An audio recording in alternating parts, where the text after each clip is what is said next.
Chicken झोल chicken मसला chicken तरकारी जब खाई खाई बोर हो ना मोर ये चिकेन रेसिपी घरे निश्चय ट्राए करंतु देखिए स्वाद जमारू भूली ही पारे आपण मैंने ये 3टी स्वाद पाइबे गोटे रेसिपी आपण मैंने चिकेन 65 भी स्वाद पाइबे चिकेन चिल्ली भी स्वाद पाइबे चिकेन पकड़ार भी स्वाद पाइबे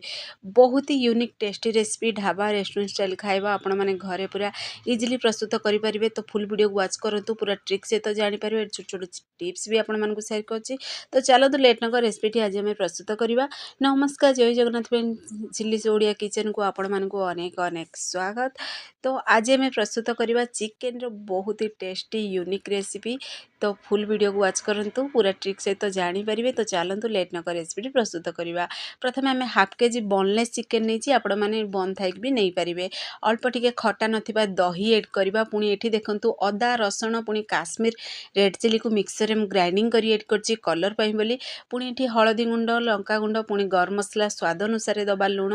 तो आपण मन चाहे फूड कलर भी एड करि परिबे। एठी देखंतु 2 चामच मु नेछि मैदा 2 चामच नेछि कॉर्नफ्लोर तो एबे आमे हाथ साहाଯ୍य ना भलो से आकु टिके मिक्स कर दबा जेमिति आपण माने चिकेन पकोड़ा प्रस्तुत करछन्ती सेही बळी प्रोसेस रे पूरा मिक्स करी बेटर तार प्रस्तुत करिवे। तो गोटे गिन्ना रे अल्प टिके दही नबा खट्टा अधिक जेमति नथिबो से अनुसार दही नेबे पुणी अल्प टिके सोया सॉस जेति आपण माने चिकेन नैथिबे जेति राग खाइयो पसंद करंती खट्टा खाइयो पसंद करंती से अनुसार chilli sauce tomato sauce soya sauce add करिवे पुणी अदा रसुण पुणी सेथरे से काश्मीर रेड चिल्ली रो पेस्ट ऐड करिवा पुणी लंका गुंड हळदी गुंड स्वाद अनुसार अल्प टिके लूण ऐड करिवा जेहेतु आमे चिकेन पकोड़ा लूण ऐड करिथिले तो देखि ही लूण ऐड करिवे ता भलो से टिके मिक्स करी आकु आमे साइड रे रखि देबा।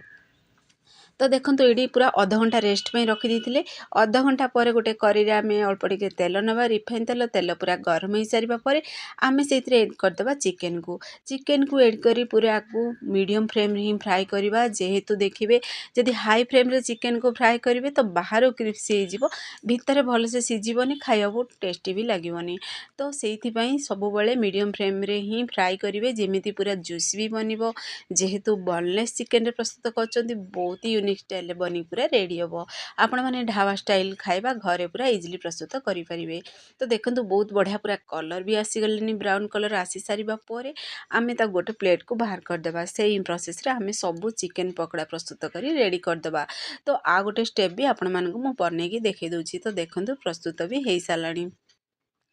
तो देखिए आपण मैंने एमती चाट मसला ऐड करी भी खाई पारे देखो से प्रोसेस रे सब चिकेन पकोड़ा बनईकी मुझे रेडी कर देछि पुणी थे से करेई नेबा से बड़का तेल को बाहर करदे जी तेल खाइबे से अनुसार से तेल ऐड करेंगे पुणी छोट छोट पीसेस रे कटिंग होता रसुण कंचा लंका को ऐड करवा जी राग खाइबा पसंद करती से अनुसार कंचा लंका ऐड करेंगे। तो कंचा लंका रसुण टिके भाजी हो सारा पर आम जो मिक्स करी रखी दही चिली सॉस टमाटो सॉस मसला ताकू ऐड करदे टे गिना क्लीन करी पानी अल्प टिके ही दबा से। तो एबे आमे भल से मिक्स करदबा जेहेतु से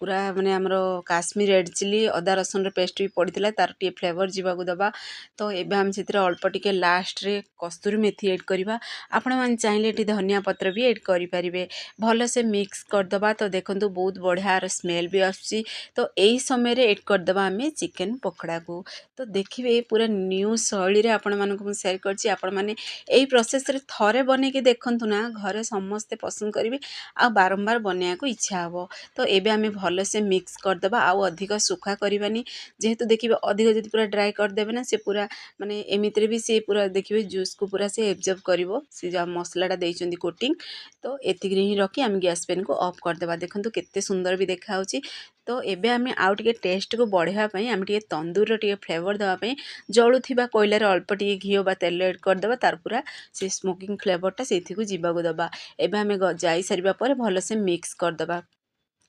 तो देखो फाइनाली आम रेसिपी प्रस्तुत हो सारे फ्रेंड्स आपण मैंने घरे आपको निश्चय ट्राए करूँ वीडियो जदि पसंद आसो लाइक करूँ शेयर करूँ चैनल जदि नुआ अच्छा ताहले चैनल को मोर सब्सक्राइब कर दिंतु बेल आइकन क्लिक कर दिंतु जहाँफल मोर सब वीडियो नोटिफिकेशन प्रथमे आपण मानक पहुँचो मुझे इजी इजी वीडियो नहीं आसबि आपण मैंने देखी घरे आपको निश्चय ट्राए करूँ देखो केते सुंदर भी देखा ना देखु देखु ही खाइबा को इच्छा होची। तो आपण मैंने आपको रुटी सहित भी खाई पारे भात सहित भी खाई पारे फेसबुक पेज देखुं ताले फेसबुक पेज मोर फॉलो करंतु से पर्यंत रोची पुणी एक नुआ रेसिपी नहीं आसबि। नमस्कार जय जगन्नाथ।